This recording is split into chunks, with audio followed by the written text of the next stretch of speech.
बेनीपट्टी अनुमंडल पुलिस पदाधिकारी के कार्यालय प्रकोष्ठ में रविवार को एसडीपीओ अमित कुमार ने सभी 9 थाना के एसएचओ के साथ मासिक अपराध गोष्ठी किया। बैठक में अपराध नियंत्रण के साथ साथ लंबित कांड के शीघ्र निष्पादन पर जोर दिया गया।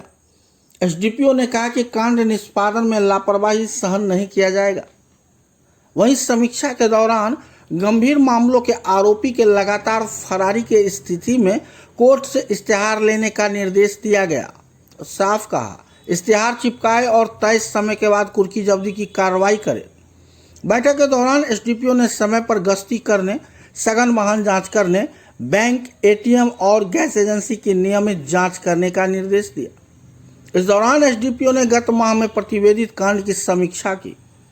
बैठक में circle inspector Neeraj Kumar Verma, Benipatti SHO सह police inspector Shivsharan Shah, Arer SHO Anand Shankar Gaurav, Khirhar SHO Shubham Sharma, Sarghat SHO Abhijeet Kumar, Bisfi SHO Avinash Kumar, Pataona SHO Anurag Kumar, Harlakhi SHO Ranjeet Kumar सहित अन्य एसएचओ मौजूद रहे।